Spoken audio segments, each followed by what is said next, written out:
pekerjaan ya dari surat Al-Fatihah. Jadi jangan lupa kalian nanti pakai dengan supaya kalian tetap ingat artinya. Karena nanti tinggal 3 surat lagi kemungkinan akan kita ada ujian satu halaman ya. Jadi biar kalian ingat.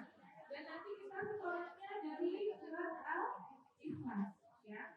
Baik, kita sama-sama tahu dulu.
Ya, nama itu yang Lahab Abu Jamil.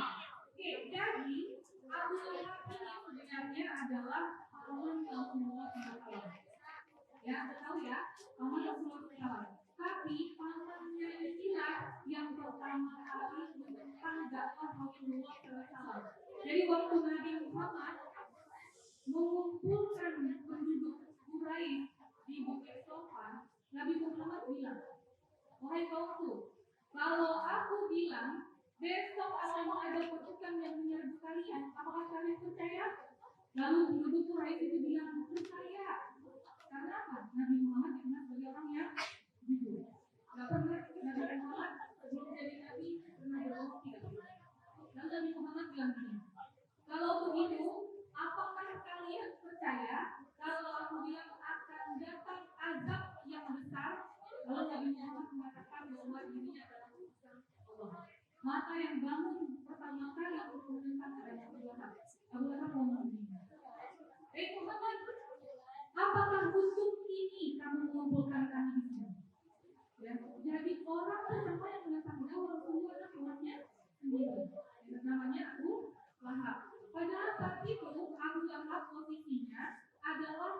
selain paman juga besanan. Tahu nggak besanan?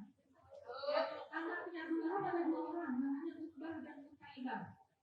Utbah dan Utaibah ini nikah dengan 2 orang putri Rasulullah, Ruqayyah dan Ummi Kalsum. Jadi bukan cuma sekedar paman lagi, tapi udah besanan juga. Artinya akrab banget. Tapi bisa-bisanya Abu Lahab jadi orang yang paling pertama menentang kepamatannya sendiri. Lalu setelah itu yang dilakukan oleh Nabi yang menjadi Rasulullah, termasuk istrinya. Jadi Ummu Jamil itu anak-anak nanti ada ayatnya, dia dikatakan sebagai pembawa kayu bakar. Pembawa kayu bakar itu bisa diibaratkan sebagai dia tukang fitnah, tukang pengobatan dunia, dan juga memang dia aslinya manggul kayu yang ada durinya, dan dia taruh itu di jalanan di tempat Rasulullah sering lewat. Kalau Rasulullah menginjak terus berdarah, terus ketakutan dia akan selingkuh. Ya, seperti itulah Ummu Jamil. Dan ketika turun surat Al-Kahf ini, Ummu Jamil marah karena tahu itu nyindir dia sama suaminya. Maka dia ambil batu, dia cari Nabi Muhammad, dan Nabi Muhammad saat itu sedang duduk dekat Ka'bah sama Abu Bakar As-Siddiq. Pas Ummu Jamil sudah ada di sebelah Nabi Muhammad SAW, dia hanya gini sama Abu Bakar. Selesai. Kemana itu kemana Muhammad? Mau aku timpulkan batu ini ke mulutnya. Padahal Nabi Muhammad ada di depan. Ya, kalau begitu dia nggak tahu. Itu dia langsung ambil makanan. Ketika sudah pergi, Abu Bakar tanya sama Rasulullah, ya Rasulullah, kok dia nggak melihat engkau? Kok dia nggak melihat kamu? Padahal ada di depannya. Maka kata Rasulullah, Allah menutupkan pandangannya agar tidak bersama. Jadi sedemikian bencinya, nanti Abu Lahab dan Ummu Jamil juga meninggalnya dalam keadaan yang sangat terzina. Ya, Abu Lahab itu meninggalnya dengan suasana seujung tubuh, sehingga ketika dia sudah mati beberapa hari tetap tidak ada orang yang mau membunuh dia seperti itu.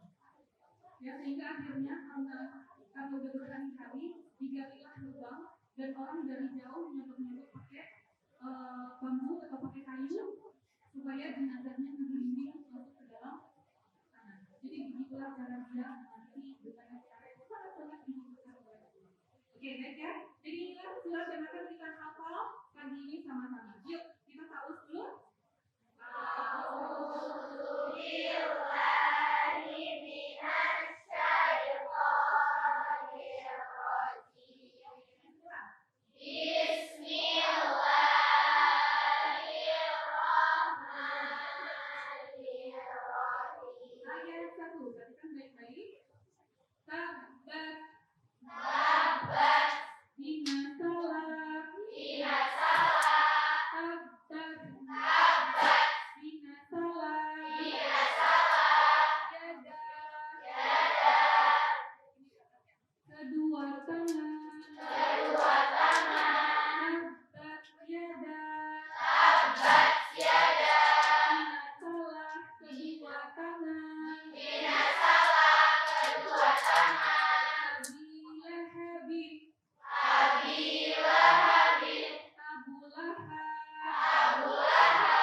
Dia akan dimasukkan.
Bentar, ini apa artinya?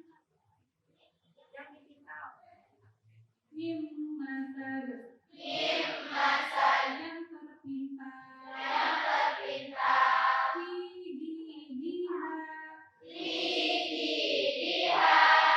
lehernya. Hablun. Ada tali.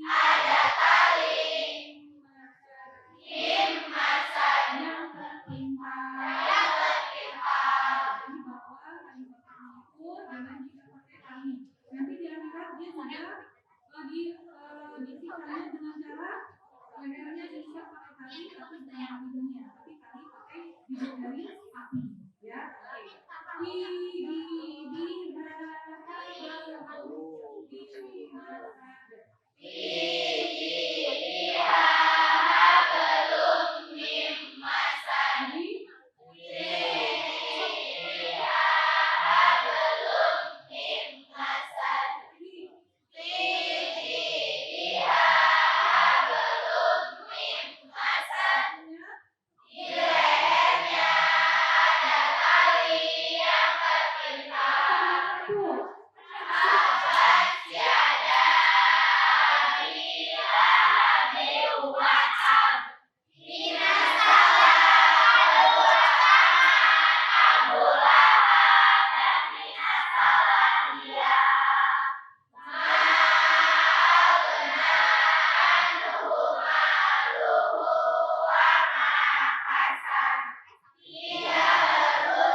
Sumpah tuh ada ngomong. Sumpah lu tadi gitu.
Nungguin sampai jam 5 tapi maksim.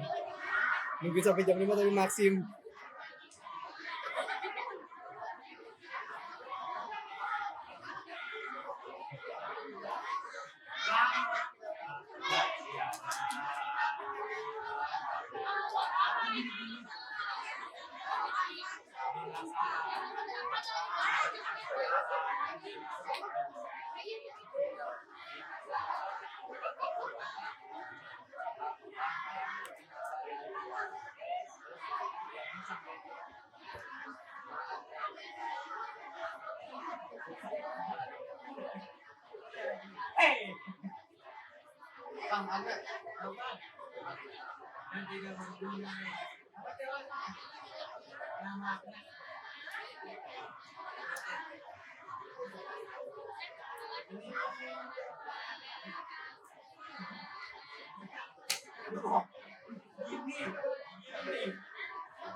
Mana ada kayak gini? Mana ada kayak gini?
Karena dia apa?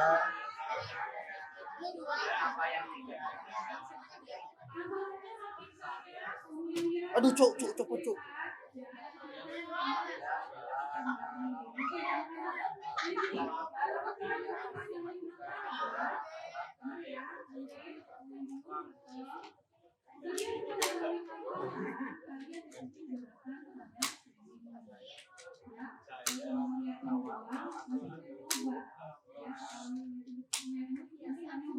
Kalian pasti tahu ya dalam tubuh manusia itu ada memori yang ada di otak.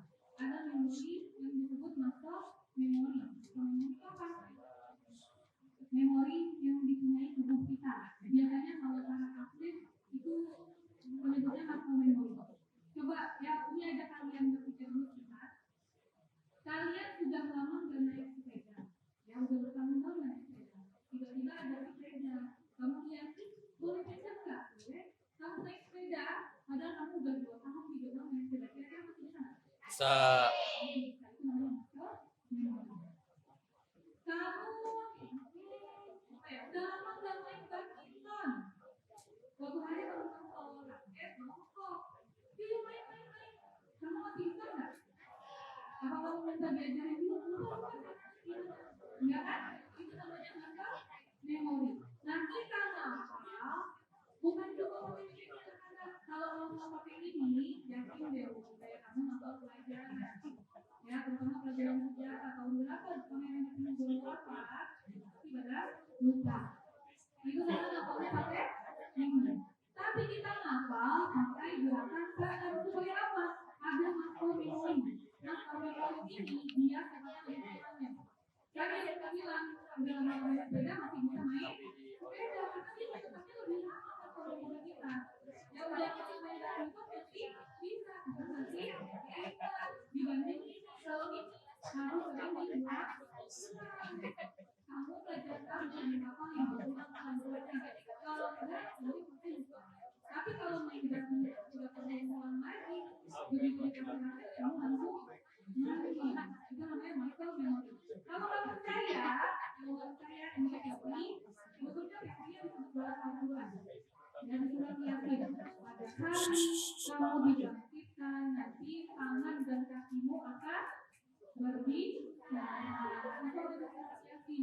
Allah yang nanti kita dibangkitkan itu masih beribu-ribu tahun atau beratus ribu atau berjuta tahun. Tapi di hadapan Allah akan kita bicara tentang apa yang kita kerjakan selama di dunia. Jadi masih ya, sekarang ini mau buktiin satu lagi. Kalian tahu nggak lagu trofi saya bekerja? Tahu ya? Oke, bisa bunda. Kamu kalau ini pakai gerakan tadi ya? Oke. Sekarang aku minta semuanya nyanyi lagu itu, tapi pakai gerakannya. Pakai gerakannya, ya? Bisa ya? Oke, harus begini dulu semuanya. Oke, sama-sama kopi saya Bunda. 1, 2, 3.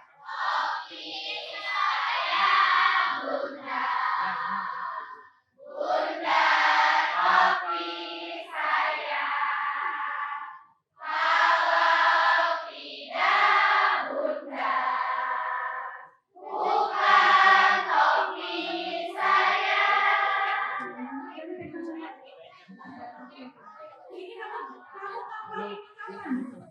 Ngapalin nggak? Ngapalin nggak? Udah, di sini yang paling yang barusan ya yang nyanyi lagu itu siapa? Ada? Kemarin ada yang nyanyi lagu ini? Seminggu lalu? Abdul. Nyanyi Bun, Abdul Bun. Masih apa Kak? Kenapa masih apa? Karena kamu waktu TK diajarin lagu ini sama guru TK kamu sambil senang, suaranya kencang, mantap, matanya bergerak, nggak yang diem orang TK di depan itu ya. Tapi semuanya hatinya senang, tangannya bergerak. Makanya waktu bilang sama kamu di awal kita belajar lawan buatan ngomong suaranya harus lantang syaratnya. Yang kedua, tangannya bergerak supaya supaya hatinya ya, yang karena jadi kalau kamu sama ekonomi harus senang hatinya ya, karena kalau nggak senang nanti sama kesini. Dan percayalah, ketika kamu menyenangkan sesuatu, kamu akan menjadi hafal itu.